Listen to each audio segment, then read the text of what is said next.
Hello, everyone, and welcome to Torch Sports. Unfortunately, this is the last episode in the studio this semester, so let's have some fun tonight. I know we will. We start with the Orange Zone crew. I'm your host, Jackson Schock, alongside Sophie Starkey, Luca Tal, and making her long overdue Orange Zone debut. That's a little bit of a riddle for you. Ms. Alexi Cowan. Clap it up.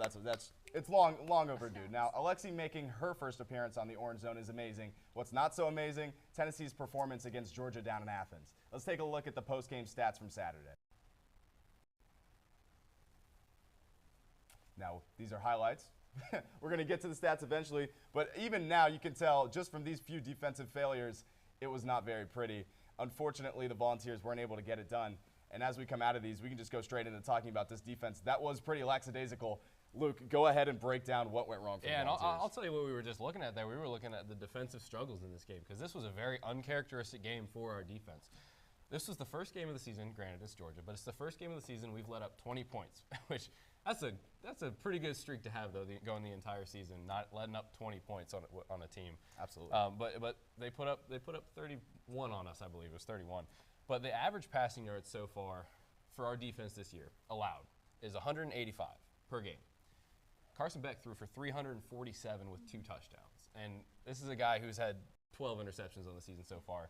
He was looking shaky coming into this game, but, I mean, our defense just let him throw the ball wherever he wanted, and the space around the receivers, specifically Oscar Delp, his tight end, was just, I mean, immense. They had half the football field to run around with the football. Seriously. And, I mean, you talk about going from Brock Bowers, who was a great tight end for them, to then go to Oscar Delp, who's now their new Brock Bowers in a way. He had a great game against us, and, I mean, he was just having his way out there, and there was nothing our defense could do about it.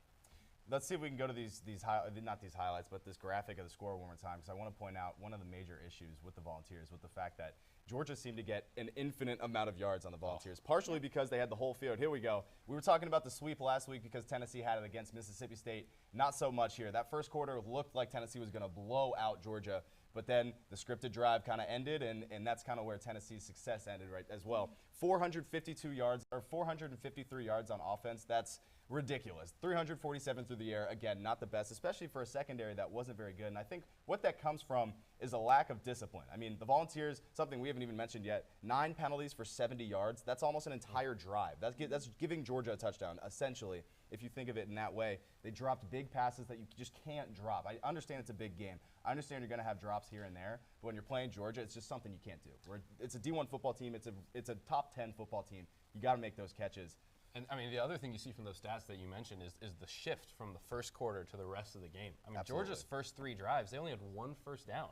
We looked like we dominated the first quarter of that game, and then just the rest of the game, it was an insane shift that I don't think many ball fans were expecting after that first quarter. No, I mean, they came out looking great. That punt return was, I think, the end of all the momentum, aside from that Dylan Sampson touchdown. This was a tied game going into halftime. Yes. Everyone's kind of treating it like we got, the doors blown off. It didn't look like that for the Tennessee Volunteers. No. Nico Iamaleava was playing fine for the most part. I mean, that last fumble, it's trash time. Regardless, I think what this boils down to is just scared play calling again from Coach Heupel. I mean, I hate to say it, that first drive was beautiful. It was perfect, scripted to perfection, but then things just start to fall apart, and what happens when that happens? You start running the ball, you start throwing screens, and you just start and now pair that with the fact that there are dropped passes for gigantic chunks of yards. It wasn't pretty.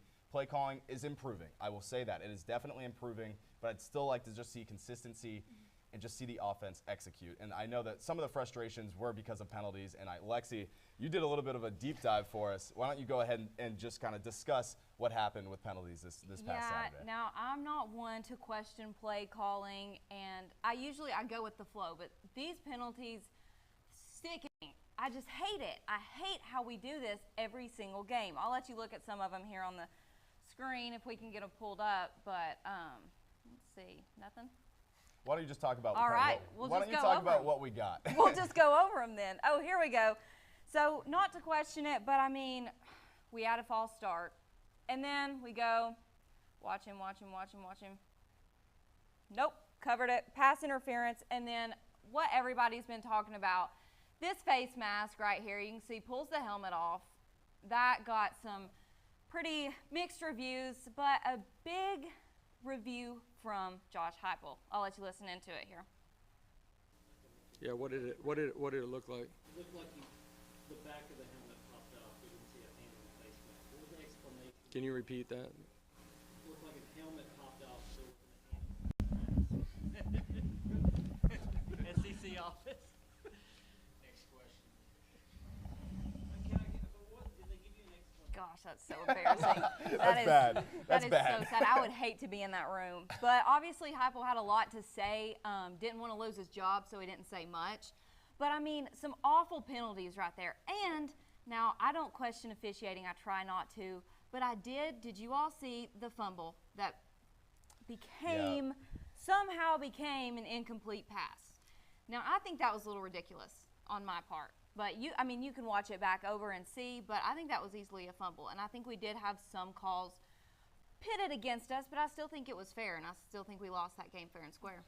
Yeah, so there's a lot that went wrong in this game. I think we all can acknowledge that, but good teams have to get better. We got to move forward. So let's acknowledge a little bit of the positives on Tennessee-Georgia side. Tennessee's issue right now is we're picking a half, and that's the half we played. That is an excellent point. Yes, if we had played throughout that whole game like we did in the first half, I think it could have been a very different ball game. That looked like the Tennessee team that we were trying to build. Opening drive, beautifully called. We had a scoring first drive. Our offensive momentum was kicking. Nico looked great. Run game looked great. But we really weren't running a ton. We were passing. We looked very organized. Our defense looked good. And Omari Thomas, got to shout him out. He had 3 of the 6 pass breakups against Georgia, which were desperately needed in the time that they were. But we just did not keep that momentum going into the second half. Looked like a completely different team. Then Georgia flipped the script. They really didn't find their rhythm until that second half. We talked about Carson Beck last week. We were worried about him. Best game I've seen him playing forever. He ran 32 yards himself. And then Luke talked about his pass game. But 8 of 13 third down conversions for them. They held our defense to 124 yards total. They just outplayed us there. And both sides of the ball, it really goes down to which team makes the fewest errors and is the most consistent. And Saturday was Georgia. And you bring up a good point there with the pick and halves of which half we want to play football in. Because at halftime, I'm sure me and a bunch of other Vols fans were very happy because of our second half success so far this season. You have a tie ball game with Georgia at half. We've looked really solid in the second half in a bunch of our earlier games. So I was excited to see where it would take us, but it was a complete letdown. Yeah. Well, the Volunteers unfortunately now have 2 losses, hoping to win out and end up 10-2. And we're going to kind of take a look at what the playoffs look like now. Tennessee drops 4 spot. Let's take a look at the graphic and see kind of what the playoffs look like if it were to start right now. And one big key thing missing, Tennessee obviously not in the playoffs. They're the first team out. What does that mean? That means that they need someone on top to lose so that they can fill into that spot. That means Notre Dame maybe. That means Indiana. That means maybe Ohio State. Who knows? Maybe a Texas. But as we kind of look at this, we're going to break down some specific games, then kind of predict how we see the season going as a whole in Orange Zone 2. I'm getting ahead of myself. But for right now, a big game happening in Columbus. Game day's going up there. They're there right now. Ohio State welcomes Indiana. Indiana off just an amazing season, a miraculous season. Break down what's going on right there, Luke. Yeah, well, this is for my taste the biggest game with the most playoff implications in weeks 13 and 14. And you look at Indiana versus Ohio State. The loser of this game is out of the Big Ten championship, and that's a given. So just right there, big implications for both of those teams. But then you look at Indiana. They have no losses on the season. A lot of people question their strength of schedule. I believe it's 106 right now or something. That's not good, I'll tell you that. Not very good. However, so if they lose, then that drops them down the playoff spots, maybe even out of the playoffs. We'll see. It'll have to depend. But for Ohio State, not to mention if they lose this game, they're out of the Big Ten championship, which they were a favorite to be in that coming into the season. But they also are coming off a loss to Indiana, going to play Michigan in that rivalry game, which, I mean, even if you're not an Ohio State or Michigan fan, you understand how tense that rivalry is, and you're coming off a loss. That makes that game incredibly important too, because you're now a 2-loss team. And if you lose to Michigan, well, you're out of the playoffs. So for both sides, this is a very important game. We have Ohio State winning this game as the Orange Zone crew. I think Indiana might take it. I don't think it's going to be as easy of a win for Ohio State as a lot of people think. And that comes from looking at common opponents. A lot of people like to look at matchups between two teams and comparisons. And when you're looking at Indiana and Ohio State, fortunately enough for us, it's pretty simple to look at their common opponents because the three opponents that they have in common, they've played all in the same stadium as well. So their common opponents are, I believe, Northwestern and two other Big Ten opponents. I can't remember them right now, but they've all played them in the same stadium. And Indiana has outscored their opponents 144-41 in those games, with Ohio State only outscoring them 90-31. So you look at the stats, and it's not super clear which of these two teams is really, a surefire victor for this game. But it'll definitely be a fun one to watch up in Columbus this week. Let's move on to Notre Dame, a team that I have not been fond of this year. I don't think anybody in Volunteer Nation has been fond Does of anybody because like they them? seem to have taken But Jackson what, really hates. Yeah, that's a good point. We don't need I to get, bring it up once a week. we don't need to more than once. We don't need to get into that. Let's talk about, or let's focus on this game that they have coming up against Army, because this is a huge game with gigantic playoff implications. Yeah, for sure. And logistically, I think you look at everything and you think an easy win for Notre Dame. I mean, Notre Dame is 9-1 overall, but then take a look at Army and they're undefeated. So you can't really tell. It could go either way. Now, Notre Dame is 6th in the playoff poll. Army is, I think, 19th. Yep. So really logistically, I would say Notre Dame, and I think that's who we all have. But I mean, Army could put up a fight. Get it? I get it. I like that one. I get it. Thanks. Army also, realistically, if they win out, if they beat Notre Dame, there's a chance that they can make the college football playoff, maybe even have a bye, because Notre Dame is put on this giant pedestal for no reason. Not no reason, but seemingly no reason. That means that Army could make a gigantic leap if they're able to win this game going on in Yankee Stadium of all places. Notre Dame loves playing these service teams in the most random. They played in, I guess, New York and New Jersey, random spots. Let's move on to week 14 now. Texas A&M hosting Texas. Again, another monumental game that kind of seems like a lose-lose for the Volunteers. Yes, it does. Definitely a lose-lose for the Volunteers, but just looking at it from a game standpoint, this is probably the game that has one of the most potentials to be a spoiler in favor of Texas A&M. Here are the things they have going for them. They're tied with Texas at the top of the SEC, 5-1. They've been there most of this season. They've lost 2 games. Their first one was their opener against Notre Dame, which we've all established we don't like, and they're just not a real team. Anyway, had a very consistent season so far. They've managed 2 upsets against Missouri and LSU, both when they were probably at the prime of their season. And this is a do or die for A&M. Right now they're looking at a 13% chance to make it to the playoffs. Texas is looking at a 94% chance. This is it for them. This is a do or die game, and I would be scared of taking on the 12th man. They've only lost once there this season. Again, season opener. We're gonna ignore the season opener. That game doesn't count. But Try out. right. That's what the committee's saying. Disregard. Yes, that is what the committee's probably thinking. But Texas, logistically, this is going to be a really hard team for them to beat. Stats, logistics-wise, but we know a little bit of luck also has to go into this. And I think we were split as an Orange Zone crew. I think we were 2-2 on A&M. 50-50 on this game. Yep. Yeah, and because luck can happen, it's happened for A&M a couple times this season. And I think if any team's going to be able to take down Texas, it's prime time in the Aggie Stadium. And can't wait to see what happens. Yeah, Kyle Field will definitely be jumping. I mean, yeah, you can only imagine that's going to be the ESPN primetime slot there. The energy is going to be through the roof. They got kids lining up for tickets 3 days before they even came out, camping out. It's insane. First time Texas has been there in forever. Yeah. So it's going to be a gigantic matchup. But that's not the only matchup we're looking at. We got a bunch that we kind of need to cover. And to simplify things, we've just assumed the games that we think for the primary team will win and the favorite will win, so that we can take a better idea of what's going to happen in the college football playoffs. So when we come back in Orange Zone 2, we're going to see what the end of the season may look like. And if the Tennessee Volunteers can maybe make the playoffs, stick with us. We're going to find out there. We'll see you there. Whether it's our stories, the warmth of our laugh, or our family's secret sauce, we all bring something different to the table. So make some space. The power of connection is waiting right outside your comfort zone. Learn how you can help strengthen your community at belongingbeginswithus.org/TIMA.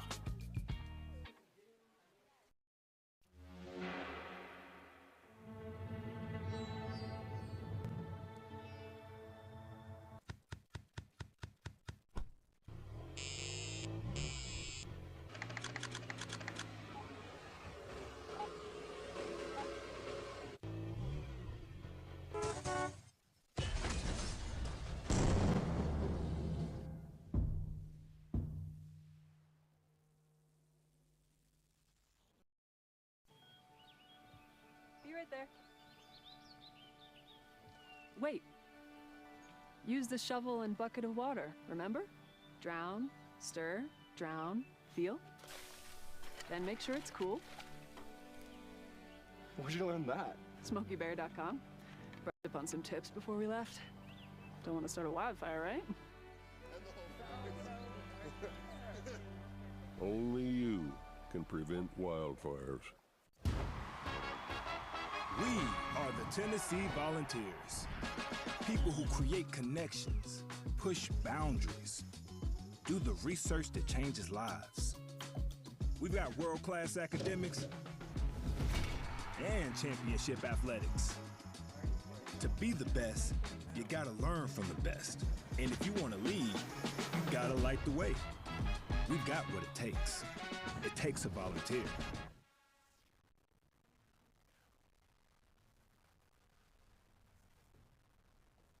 Welcome back to Rocky Talk, everybody. I am your host, Lucas Reisenweber, and I am here with my two decorated veterans, Mr. Boldbench, Matthew Solitsky, and the boss man, Mr. Riley Haltom. Great to have you guys back on this show. Let's have some good debate.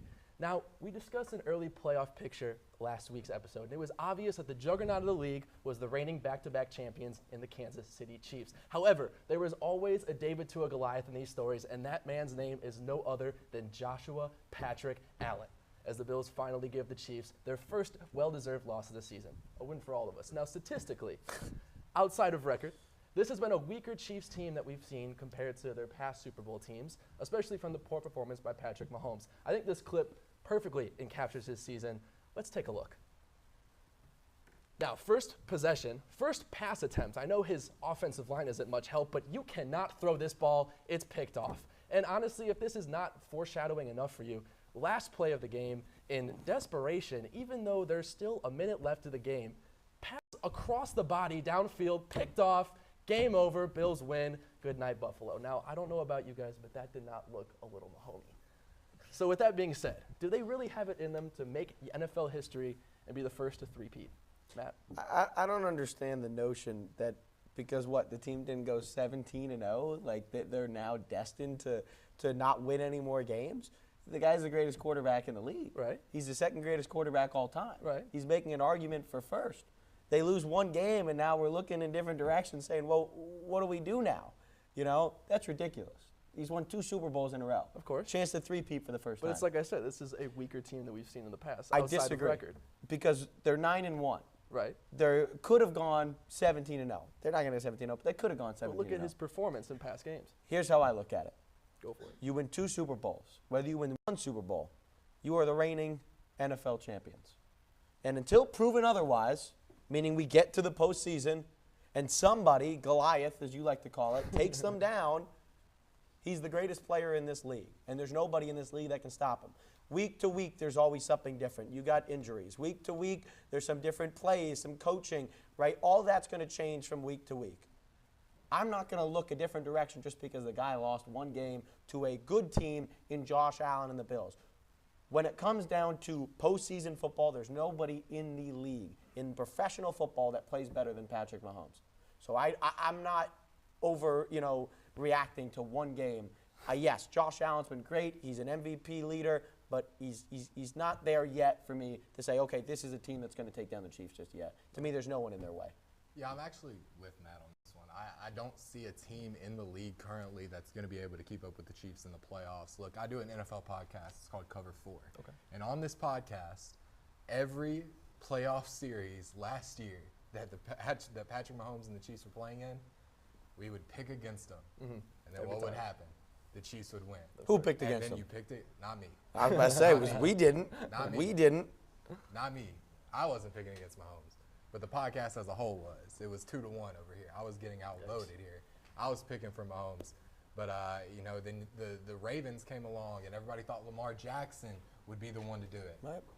Chiefs won. Mm-hmm. So we got to a point where we were talking about these games, and it always came down to one common denominator. It's always Mahomes. Right. It's always Mahomes that comes through and wins these games in the clutch. That's what he's going to continue to do in the playoffs this year. Look, they are 9-1. Mm-hmm. They added DeAndre Hopkins to this squad, and Isaiah Pacheco's been on IR for weeks. He's true. coming back. Yeah. The Chiefs are getting better as the season is going on.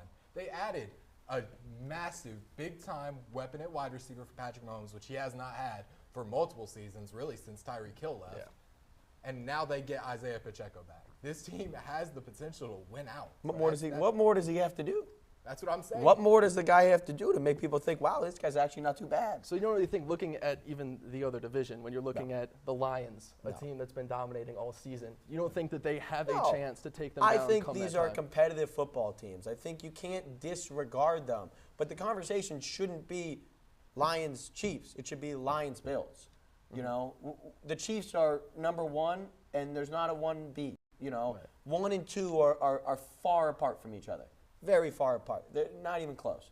So when you look at the Chiefs and you look at the greatest player possibly to ever play that position in the history of football, you don't start looking for excuses as to why the guy's not gonna be able to win a game.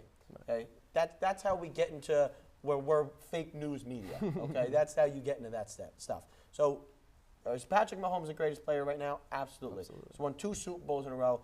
Let's not do what we all complain about off the air and say, you know what, this guy, it might not be that good. He lost 1 game. Yeah. That's ridiculous. That's a very good point. Well, moving on to basketball. We've all been waiting for it, and he has finally delivered. Dalton Knecht is going absolutely bonkers on the Lakers. He had a monster game against the Jazz on Tuesday. And not only that, but he scored 5 straight three-pointers in the third, one being a foul. And I just got to watch this again because this was just absolutely disgusting. Let's take a look. All right, for the first one, we got him. Same place. It's like nostalgia. Bam, takes the shot. Cash money. Easy money. Moving on to the next one. Give it to the 3rd time in a row right here. Bang. I mean, it just takes me back, man. Just takes me back. And honestly, look at this. Barbecue chicken. Give me that game. Easy money. And you know what? He's on fire. Might as well give it to it again. In desperation, heaves it up, and we all know what's going in. That is just beautiful. Now, he had an incredible season here at Tennessee. Do we really think that that was just a mini preview, if anything, of what his NBA career is going to be? Yeah, this guy has gotten better. Yeah. He started in the NBA. I mean, he looks better than he did at Tennessee. Yeah. This is a ridiculous, I've never seen anything quite like it, where he gets to the league, something to do with, maybe it's J.J. Redick, maybe it's playing with guys like LeBron and AD that are opening Dalton Knecht for these opportunities. I mean, he tied the rookie three-point record and three-point made. Yeah. That's ridiculous. What, 9, something like that? 9, yeah, yes. Ridiculous. Knocking them down one after another. Look, Dalton Knecht right now is the Rookie of the Year favorite, and for good reason. I mean, you've got some other guys that have had fantastic starts to the season. Jared McCain absolutely deserves a shout-out. Absolutely deserves a shout-out for Jalen Wells on the Grizzlies. But these are guys that once their team gets a little bit healthier, those roles are going to reduce for those players. Yeah. Jalen Wells, that role is going to reduce as the Grizzlies get healthier. Exactly. Jared McCain, when Tyrese Maxey comes back, his ball handling duties are going to shrink. Yeah. So Dalton Knecht, his role is what we're seeing on the court right now. That is his ideal role for the rest of the season. Now, he's also gotten some help with injuries. Of course. But it's been Rui Hachimura as opposed to a guy like John Morant or Tyrese Maxey, established superstars of this league. Dalton Knecht absolutely has the unique opportunity to insert himself in the starting lineup because of the way he's played over the last few games. You know, there's one thing people forget to realize with Dalton Knecht, and that's he's a horrible defender. He's a liability on defense. They needed offense, the Lakers. They replaced Rui Hachimura. He was injured. Knecht's the perfect fit. It makes sense. Why is he playing so well in the offensive end? He's got a lot of talent. We know that. But who's their head coach? The guy that did what he does best, coming off screens, right? Playing off ball. Right. The guy's not shooting threes, you know, right at the line. Yeah. He's at 30, 32 footers. Nobody did that best than J.J. Redick. Yeah. So it's a match made in heaven. Right. And that's why we look at him like, oh, well, we knew this was going to happen. Yes, it looks like men playing amongst boys. He doesn't see a difference between college and pros. But the bigger issue is once you get on the defensive end and you're getting up just as many points as you're putting on the board, you start to ask yourself, well, what are we doing? Is that really the right fit? So do I think he's going to win Rookie of the Year? He's number one for a reason, deservedly so. And once we get down to the end of the year, nobody plays more, nationally televised games than the Lakers, despite what their record is, right? We've complained about it enough over the last 4 years. So do I think he's going to get most of the attention, leading him to getting the award or giving him an advantage? Sure. But there are players that don't get enough credit. Wells, right, on Memphis. McCain on the Sixers, who Those two teams don't play on nationally televised games as much as the Lakers do. And we forget about them. And because of it, that certainly changes the trajectory of these awards. He's been awesome. He's been amazing. But it's the defense that's got to really get over the hump, and he's got to improve in a big way. Because he's not going to see time, especially in the postseason, if he cannot defend. But, I mean, it's a long season, so there's time to improve. I think that's, very possible at the end of the season. Conditioning, shape, that all plays a huge role. No, of course, exactly. And I feel like he did a great job here in Tennessee. Yeah. I mean, it was shaky, Oh, look but who his he coach kept was. getting better. No, exactly. Because nobody puts you to the test better than Rick Barnes. Amen. Well, speaking of hot starts, the Cavs have opened their season nearly flawlessly with a record of 15-1. And even with their star Donovan Mitchell, they haven't shown to be much more than playoff early exits in the last couple years. So do we really think that they're legit this year? And if they are, how do they compare to the other frontrunners in the NBA? Legit, no. The Cavs. Fraud look, alert. Can we define legit? Like actually have a chance to A get to the contending post team. contending team. Okay. There you go. All That's if that makes you feel better. There you go. Okay, so in that case, could they potentially find themselves in the finals? Sure, but it's going to take a run like the Pacers had last year. Look, what Kenny Atkinson has done with the Cavaliers is fantastic. That offensive pace, it's ridiculous. They are absolutely cooking on the offensive side of the basketball. But if you're not defending well, that's not going to carry you very far into the playoffs. You have a bad shooting night like they had from Darius Garland against the Celtics just a couple nights ago. That's enough to kill a team's playoff chances. If somebody gets into a slump in those playoff series, it's not going to be good for the Cavs. Now, the Pacers, last season, we had a very similar criticism of the Pacers last season going into the playoffs. Can they sustain that offensive output into the playoffs, deep into playoff run? And they did. They overexceeded my expectations going into the playoffs. But that's exactly what it was. They were overachieving. Right.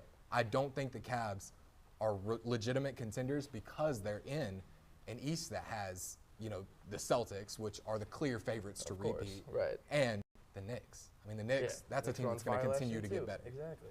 Yeah. There's something that goes unnoticed when talking about the Cavs, and they do it by committee, right? If you look at basic NBA stats, there's no one in the top 5 in points, rebounds, assists, blocks. They don't have any of that. They don't do things flashy. What compares this year to last year? Yes, Kenny Atkinson makes a huge difference, but the biggest of all of them is they're healthy. They were never healthy last year. They weren't healthy the year before. Garland's healthy. That's a rarity in the NBA, right? The bigger issue is how they're going to fare when things hit the fan. And when they can't go to Donovan Mitchell, who's their number 2? Are you going to go to Garland?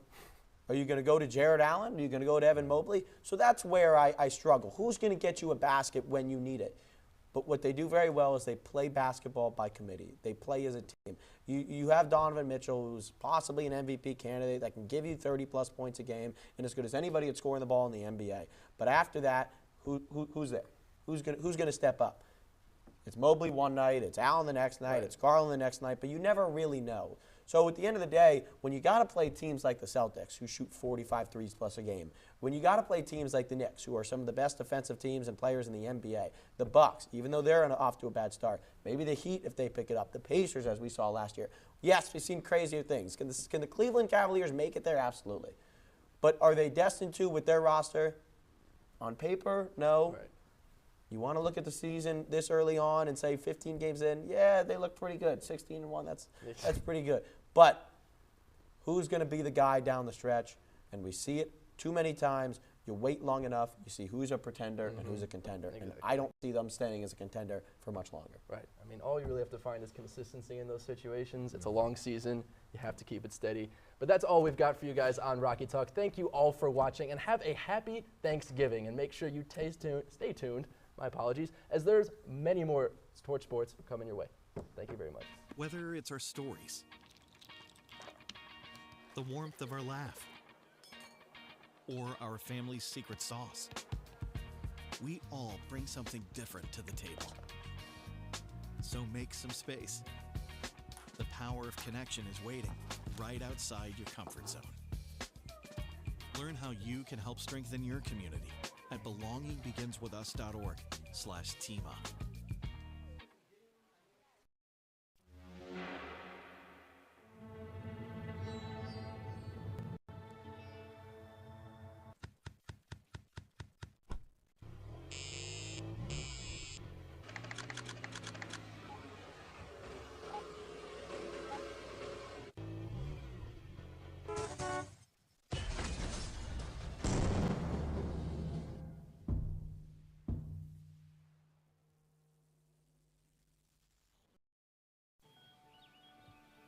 right there. Wait. Use the shovel and bucket of water, remember? Drown, stir, drown, feel. Then make sure it's cool. Where'd you learn that? SmokeyBear.com. Brushed up on some tips before we left. Don't want to start a wildfire, right? Only you can prevent wildfires. We are the Tennessee Volunteers. People who create connections, push boundaries, do the research that changes lives. We've got world-class academics and championship athletics. To be the best, you gotta learn from the best. And if you wanna lead, you gotta light the way. We've got what it takes. It takes a volunteer.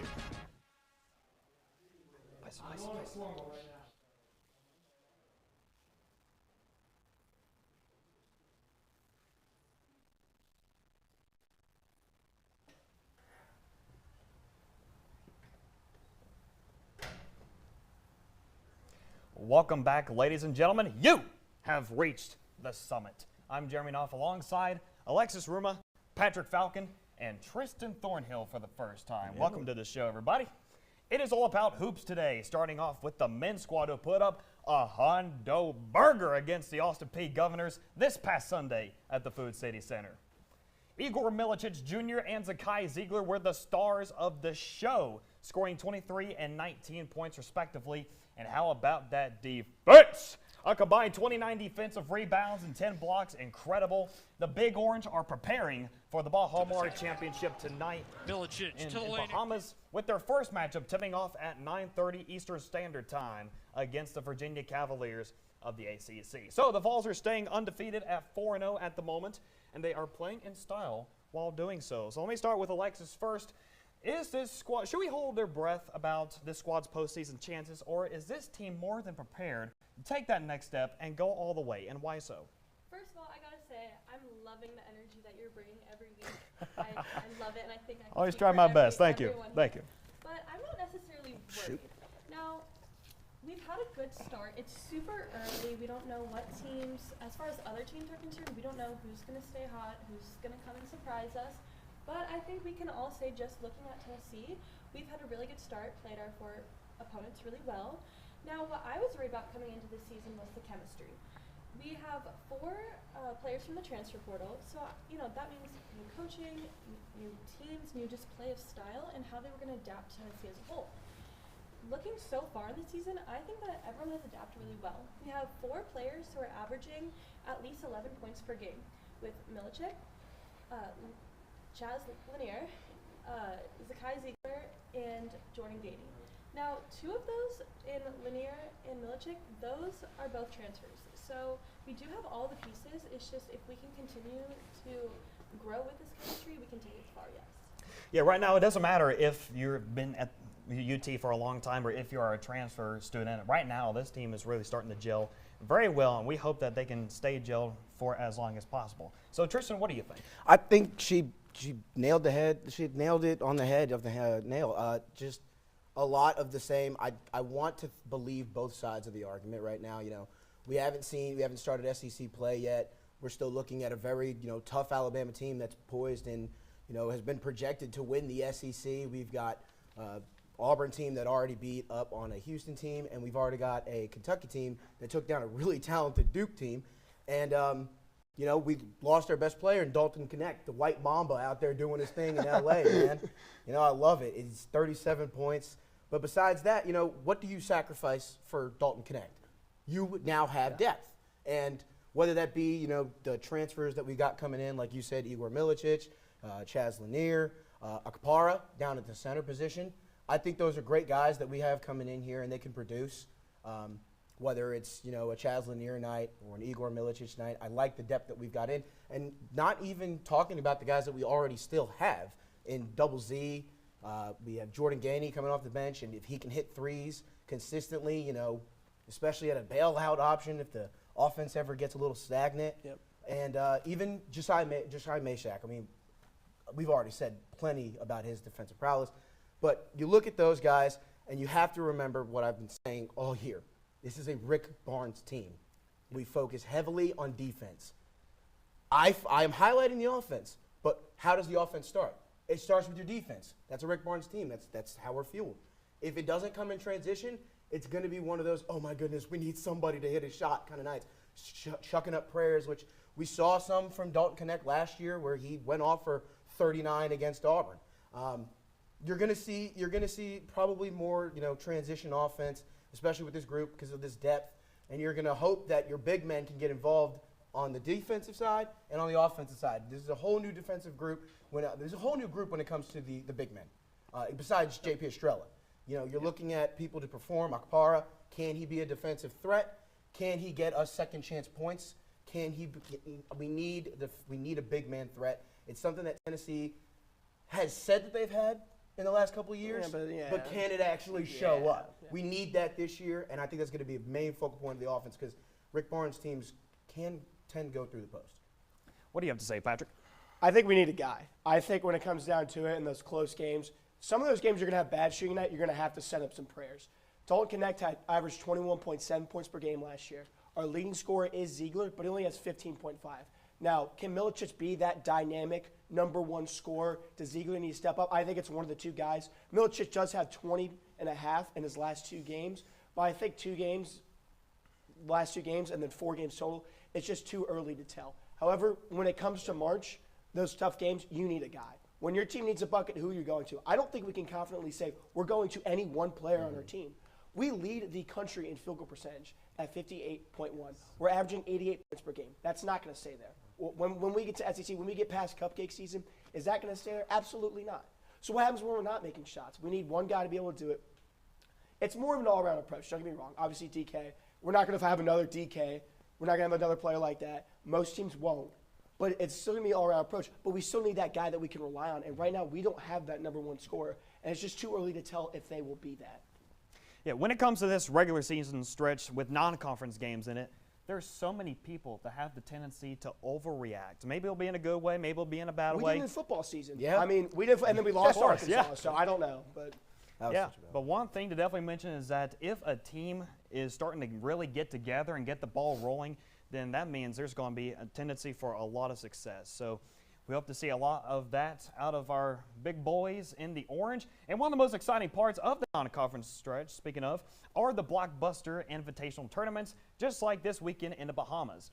And speaking of, the Vols aim to win their first invitational since 2022 in Nassau, Bahamas, with the Cavaliers, St. John's Red Storm, and the Baylor Bears standing in their way. From these 3 teams in the bracket, which player or players do the Big Orange have to keep their eyes on as this tournament unfolds? Let's go back to Alexis again.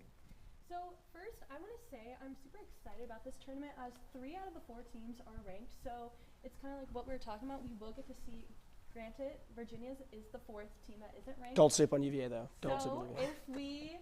If we do beat Virginia, we will get to see Tennessee against a ranked team and see how that goes.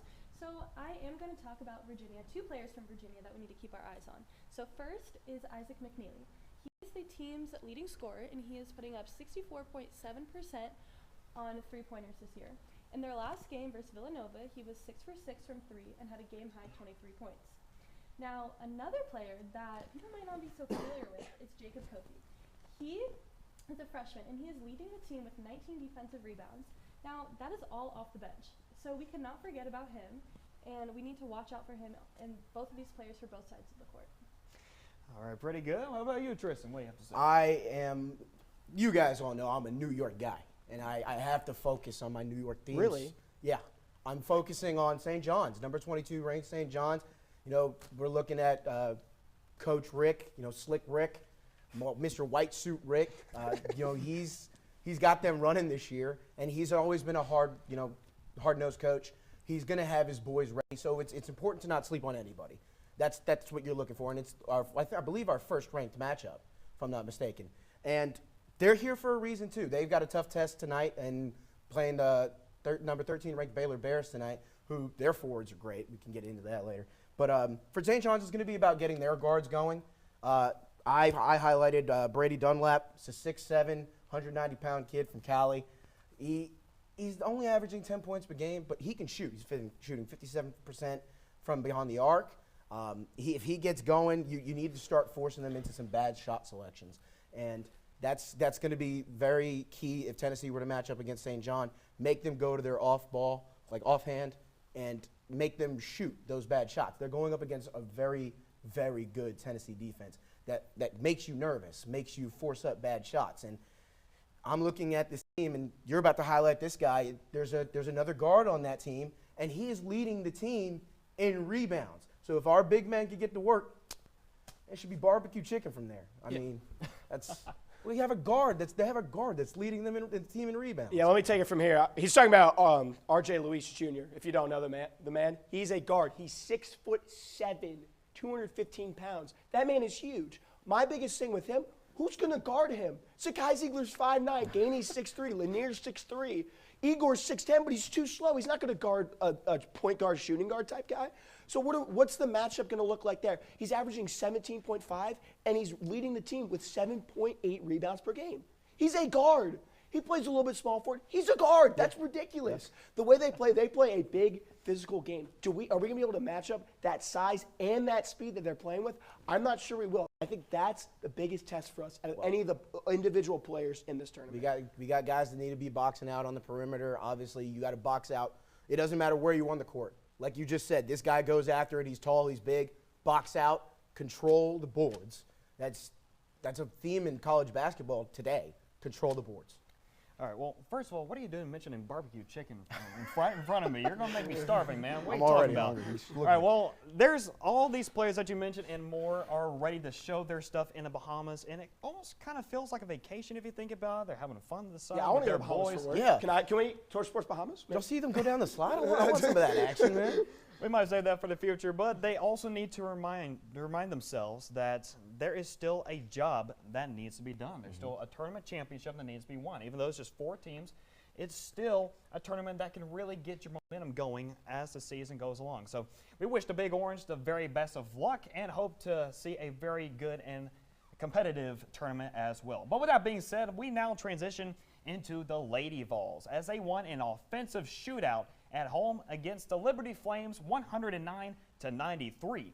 And in this match, defense was just an option. Talasia Cooper was on fire with her 33-point performance, with Sarah Puckett, Ruby Whitehorn, and Jules Spear also getting into double-digit points. However, despite that offensive turnout, this team gave up 93 points, 27 of those coming from Bella Smuda, Liberty's highest score from that night. So that brings up the question here, what needs to be changed about this Lady Vols defense? Is it just 1 or 2 players that need to start being on their A game, or does Kim Caldwell and that coaching staff need to change their defensive scheme? Let's go to Alexis once again. So I'm super glad that you brought this up because most people see, our team won scoring 100 points and they're satisfied. But this poorly led defense led up 28 points in back-to-back quarters. Now, after that game, Coach Caldwell talked to the team, and she was asked about what that talk was like, and she said, "I'm going to leave that between us and them, but it was not nice and it was long." So that's what she said. And so it's been said on the show all year long, and I'm going to say it again, I trust her. They don't play for another 5 days, so that's 10 days total of no game. And so I think, yes, she needs to address the problem with defense. And I trust her. 10 days is a long time, and I'm really excited to see how they pull through. Yeah, when you hear those kinds of words coming out of your head coach, they scored over 100, but they still allowed a whole bunch of points on defense. You know, when you hear a coach say that, that means serious business. There's a lot of adjustments that are going to be made. But what do you say, Tristan? You know, it's going to take time to gel for this team, and that's understandable. It's new coach, completely new system. So I'm not overly worried about it. I think Coach Caldwell will figure it out. I trust her. I've already given her the keys to the city. I like what I've seen so far, 5 games in. But it's just I see a mentality to this team that they like to wear down whoever they're playing. I mean, you look at the very first game of the year, Sanford, they forced multiple backcourt violations, and it just seemed like Sanford quit halfway through the game. So I've seen that they can do this on defense. So I'm not going to be overly concerned. Let her figure it out. She'll get her rotations, you know, once she understands what her personnel is. I know that she got practice, and over 4 games in, it still takes a while for these things to gel.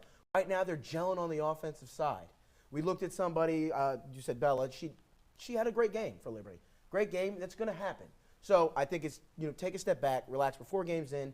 Coach Quagle is going to get him going. And even if she doesn't, she got somebody right down the hallway that can teach a thing or two about some defense, all right? And that's Coach Rick Barnes. So I'm not overly concerned. They'll get it figured out. The Lady Vols, coming into this year, the expectations were somewhere in the middle to low range. And I like what I've seen so far. Yeah, definitely basketball is a two-sided game, both offense and defense, and still some adjustments to make on that defensive side of the ball. But what do you say, Patrick? Yeah, I'm looking at the stats here. I'm kind of confused. We had 17 steals in a block. That's really good. Yeah. Even when we run that press, they had 25 turnovers. So what happened? One, we're playing better teams. Middle Tennessee State is a pretty good team. Liberty's a pretty good team. But then Liberty's shooting 51.5% from field goal and 50% from 3. It's like they're not taking it. They're chucking them. They shot 22 threes. So that is 33 points straight off threes. We're not playing good enough one-on-one defense, I think, is the problem. I think it's a little bit the system. It's a little bit gelling. But you need to get defensive stance, get down. Let's get the hand up. Come on. I'm a T-Rec guy. You know me. I'm a defensive weapon. Like I said, the guy in the white would like that. Coach would. Rick Pitino would love what you're doing right there. I need him to like it a little Good more. head paisan. I love that. I love the intensity from her. I love the post-game speech, but do it on the court, all right? I know it's going to take a little bit of time. I'm not getting too harsh on her. I'm not worried about it, but I just need a little bit more from the players intensity-wise on the court. Well, the benefit about a sport like basketball is that it is a long season. They still got a lot of games ahead of them, so that means that there's a lot of opportunities to adjust, readjust, focus on the task at hand, get everything ready before the big month rolls around. March Madness, still a long time until then, but we wish the Lady Vols the very best as the season goes along. But unfortunately, that is all the time we have for the summit this evening. It was a pleasure having you folks here on the show. Stay tuned, Vol Nation, because Torch Sports will be back right after this. Whether it's our stories, the warmth of our laugh, or our family's secret sauce, we all bring something different to the table. So make some space. The power of connection is waiting right outside your comfort zone. Learn how you can help strengthen your community at belongingbeginswithus.org/teamup.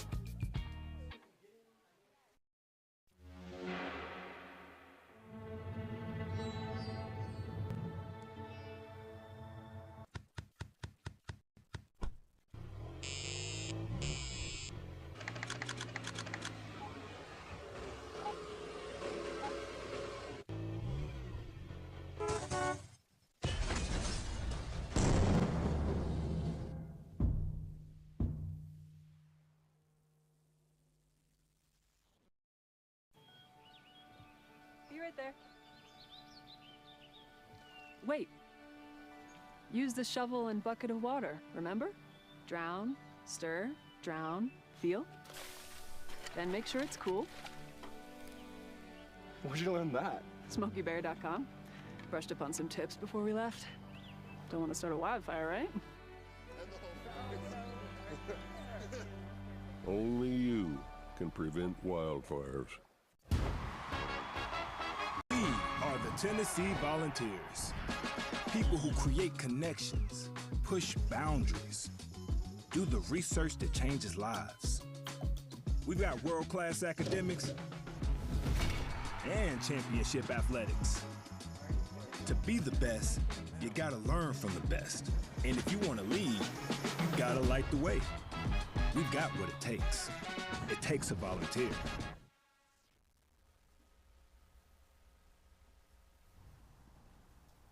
Welcome back to the Orange Zone. On the right, Sophie Starkey. On the left, Luke Attell. I almost said and Luke Lamery. Of course, it's Alexi Cowan, still making her debut, but now you're a veteran at this point. We're fine. Now, considering this is the last episode until the end of this is the last episode of the semester, we got to get a lot of stuff in this little tiny bit of time, and we figure it'd be more than appropriate to get all of our college football thoughts just out. You can have them. From there, we'll do whatever. We're taking the opportunity to do so. Now, we've predicted each of the top 12 teams and how they will finish, and now we're going to do our best committee impression to try and figure out who's going to make the college football playoff, who's not, who's going to be left out, who's going to be left back in. A lot of questions. Prediction, A lot I of think questions. We're just as good as the committee. We're a tie committee. Yeah, maybe. Yeah, we definitely got the chemistry. I would argue we've got better chemistry than the committee. Yeah. Now, as you can see, we're going to kind of take a look at where we are now, and there's a lot to unpack on here. So without further ado, let's just get right into it. This is how we see, as an Orange Zone crew, how we see the end of the season going for these top teams. We've got our undefeated Oregon, theoretically. Again, this is all theoretical, which makes it a little bit pointless, but also very important if you want to consider how you're going to root in the future, who we kind of want to see win, who you don't. But this is the breakdown. Oregon undefeated. Our one-loss teams go all the way down to BYU over here, which means we got people that may and may not make it because we've got too many people to fit into these little slots up here because no one gets to go here until they win a game. Without further ado, let's go to the first championship game. That's going to be Ohio State and Oregon. Again, that's who we predict to be there, and I think you've seen a lot of conversations about how Ohio State's very good or how Oregon's really, really good. I think I'm going to put Oregon here because Oregon just seems to be a successful football team right now. I see them taking the win over Ohio State in the Big Ten Championship again after just beating them, well, I guess, a few months ago. But it's going to be a close game. And with all this, I think the most important thing to remember in the playoff scenario is any of these buys can change in a snap. In one snap, they're championship games. It's not like they just instantly get to go there. Texas doesn't get a free bye, nor does Georgia, nor does Oregon, Ohio State, whoever. It's whoever wins that game. So while you've seen Oregon here for the last, 3 weeks, 2 weeks now, Ohio State wins that game, they have a bye, and Oregon has to host someone.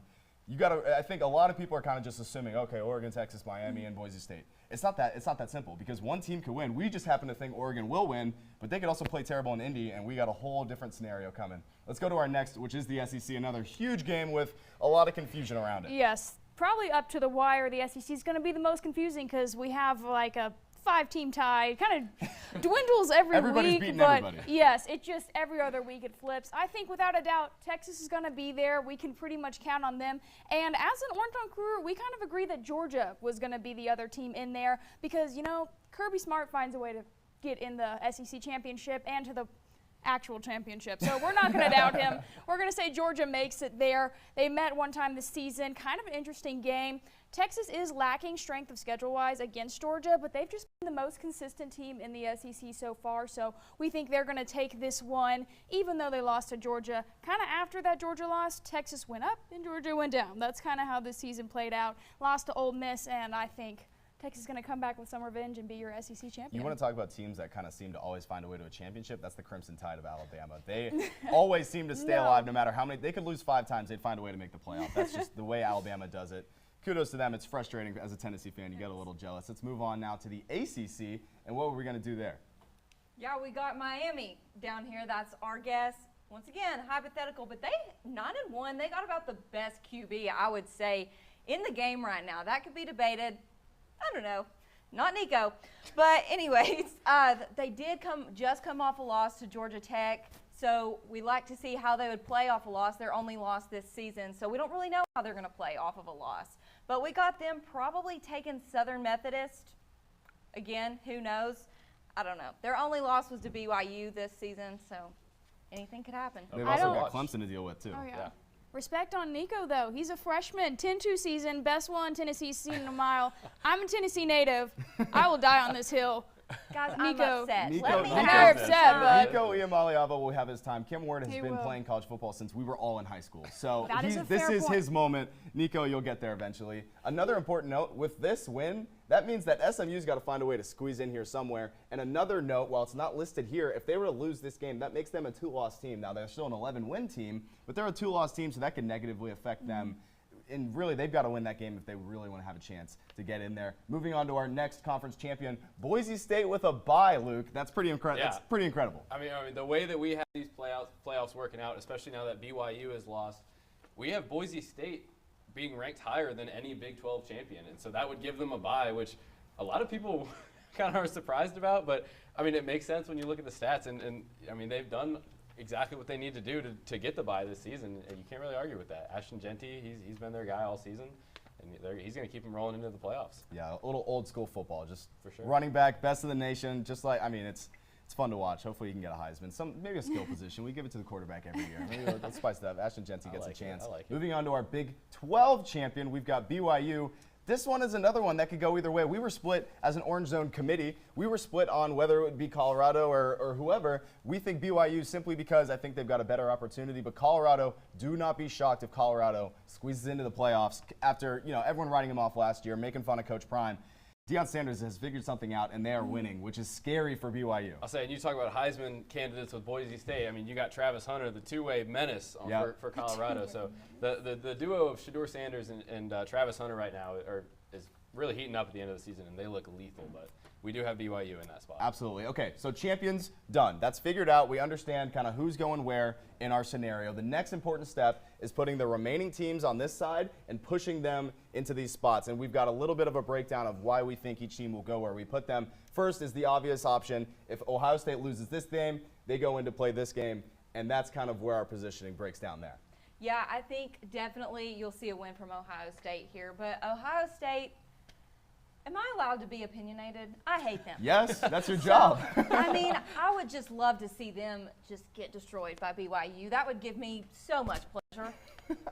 Okay, well, I like it. Let's move on to our next matchup, Indiana, Alabama. Now, these two, earlier in the season, it was predicted that these would be flipped. But assuming Indiana loses to Ohio State, that could drop them anywhere from outside of the playoffs to just down a few spots. Tennessee only dropped 4 after losing to Georgia. So we have no idea how that will play out. Our assumption is they'll land somewhere in this 9 spot if everything goes as planned here, which would mean that they have to go down to Tuscaloosa and play a very challenging game. Exactly, and this is an interesting case with Indiana because they have we talked about it earlier, they have the matchup with Ohio State. Now, if that's a close game, they might still be higher than that and potentially host a playoff game. But, I mean, we have the loss in that game taking them down to Tuscaloosa to play this game. And hopefully that loss is significant so that Tennessee can have a Yes. chance to get bumped up. Moving Very on, significant. we've got Georgia, Penn State. This would be a thriller, would possibly a whiteout. That would be an incredible game. A thriller, and Penn State's worst nightmare. I mean, Penn State, the argument against Penn State is their strength of schedule here. They just kind of floated their way, through here. They're 11-1, but who have they really played? Boom, Georgia, karma, there it is. Georgia would be coming off of a Texas loss, probably very upset, and I think this would be a breeze for them. They outrank them on both sides of the ball, and I will reiterate this till I die. Kirby Smart finds a way to get there. Tell me I'm wrong when it happens. Hey, the way Carson Beck is looking? Yeah. Yeah, Okay, he the way finally- he he looked finally right. turned it around. I was about to Yeah. say the 12 Yeah. interceptions. Then he plays Tennessee, and he's an MVP. So, who knows how it's going to go? I don't think Penn State's prepared at all. Georgia will take us one. All right, our final matchup, and that means that Tennessee has to find a way to get in here, but unfortunately they're not going to be able to in this scenario because no one above loses. Tennessee needs someone in front of them to lose in order to make this playoff. At least that's how it seems right now. We'll figure out in the next 2-3 weeks after championship weekend. But this game would be a thriller. And I mean, you talk about a team playing their way into the playoffs. That is Ole Miss right here. Ole Miss did not have the start to the season, the kind of first half of the season they were looking for, but they have turned on the Jets. And after the Georgia win, after the Georgia whooping, I mean, they have 100% played their way into this playoffs. But we have them going down to touchdown Jesus' homeland and playing Notre Dame here. I would just like to point out, Notre Dame, first off, if you host a playoff game, I will cry. Second off, Ole Miss, I would never been a bigger Ole Miss than if this game were to happen because I think that would just have to be karma. They get Notre Dame fans can watch their team lose twice at home. That would be wonderful. Either way, I think Ole Miss wins this game regardless because they can throw the heck out of the ball. And an underrated Heisman candidate, he's not going to win it, but a very underrated candidate is Jackson Dart. If you look at his stats, very similar to Cam Ward. Very, very similar. So he's an amazing quarterback that's going to go very far in his career. But that would be a thriller game. But again, just maybe this is right. Hopefully it's very wrong, and you see this team maybe hosting. If this is right, I'll we say, need a anywhere. like you said, this all has to be taken with a grain of salt because, I mean, even More Notre than a Dame, grain. one more loss Throw for the Notre whole Dame, cube. they're out of here. One more loss for maybe Indiana or something, they're out of here. So this is all just projections for now. Yeah, look And how that close means- these teams are. I mean, Yeah, seriously. I mean, and Tennessee is they're one loss away. So one loss away. If you're in any of the regional areas where either, Indiana's playing, maybe you're in Columbus, maybe you're going to the Army game in Yankee Stadium, you need to root loud for the team that is not supposed to win. Go to the game, wear some bright orange. There How you go. about that? There you go. Yeah, just wear your Tennessee Vols colors. Let's move on to our last great, good, bad, ugly of the semester. We're going to start with great. Luke, you've got an interesting one this time. I think this is a fantastic great to end the semester off with. We got Fordham versus Georgetown. And if you look at this, the Georgetown quarterback throws an interception. The dude pulls his hamstring as he's running it back, laterals it to his teammate who takes it back for a touchdown. This is a tag team 90-yard interception pick six. And I mean, that is just phenomenal. I mean, can you imagine just running, taking the interceptor? The celebration, too, a little waddle with the Penguin. I love that no one cares that his teammate just pulled his hamstring. Oh, yeah. Really I mean, just look at left this him. replay. I mean, he just pulls up, and he still gets tackled, too, which is the funny part. He gets tackled out of bounds, but his teammate finishes off the job, and that's just a great tag team effort for Fordham there. I mean, that's incredible. You want to talk about a team player, just like, Oh, yeah. Take it. Limping Fully the way down. sacrificed. Putting your all out there. Put the team on your back. That's a little reference. Put the team on my back. All right, moving on. We're going on to good. And if you know me, you know I love that's a big man running. And this guy. right here is a big man. And boy, did he get to run. Let's take a look at the clip because, I mean, this dude was huffing and puffing. Keep in mind, this is senior day. This is a big opportunity on senior day. Watch this. It's like you need Avenger. Like you just need like the. I mean, dude, that's a big man running. That's a big man running. Throw your hands up, big man. Yeah, there he is. Look at the team getting lit with him. Dude, I love it. That's a big man running. That's a big man scoring. First guy brings him down to about, he's flexing in ways he hasn't flexed in years, and he's still getting into the end zone. Kudos to him. That was some agility. That is an That was. amazing play. He can squat almost 700 pounds. That little dude was no problem. Not a single problem. Moving on. Now, this is a Penn State player, but I think you've got someone else to talk about. Oh, yeah. We're going to talk a little bit about Purdue here. They had a little design moment here. Let's take a look at this clip. It's a perfectly thrown touchdown. Look, they're struggling. Wide receiver's open. But he's like 2 feet out of bounds because the paint. Design team painted outside of the end zone. And this is his home field. This is Purdue's field. And he caught it outside. And the Penn State guy's like, yeah, that's right. You don't know your own field. Sucks to suck. If you were to summarize Purdue's season in one video, it would be the video that we It just would. watched. I like the slow motion flag That's, thrown in. yeah, It was that's, still this guy's like standing looking at him. That is not the Pretty most fun tragic. thing to watch. Someone's getting fired. All right. Finally, we've got ugly, and this graphic right here is ugly. What happened It's here, ugly. Alexi? I don't really know why that you all chose to give me ugly. I guess it's because I'm the rookie or something. But whatever. You think you've ever been embarrassed in public? Watch this. So we're at the Clemson-Pitt game, all right? And Pitt, we've got 5 seconds to go. Fourth quarter, can't get a field goal. Intercepted. Oh, here he comes. Uh-oh. A Here little bit of comes a the dance. celebration. Here comes the dance. Now, coaches say, I want to get out there and dance with them. Now, watch these coaches run out. We're going to give a chest bump and doink on the floor. But he still gets up. He says, it's all right. That was worth the win. No one saw it. So No he one saw powered it. through. I saw the little My celebration favorite part afterwards, is he's butt on the ground with hands up like, yes! I hope his back's all right. Yeah, that didn't look good. Maybe a little bit. He's like a concussion helmet or something. That was bad. All right, well, that wraps up the second half of Orange Zone and this finale and the final episode of Torch Sports of this semester. I want to thank everybody on the Torch Sports crew for their hard work and their dedication to the show. It's been a blast. We've been getting really great, and we're going to keep getting even better. There are great things on the horizon next semester. And look, from the Orange Zone crew, from everybody here, we want to thank you so much for watching. Seriously, it means the world. We're so happy we can go live. We're going to see you right back here in 2025. Peace!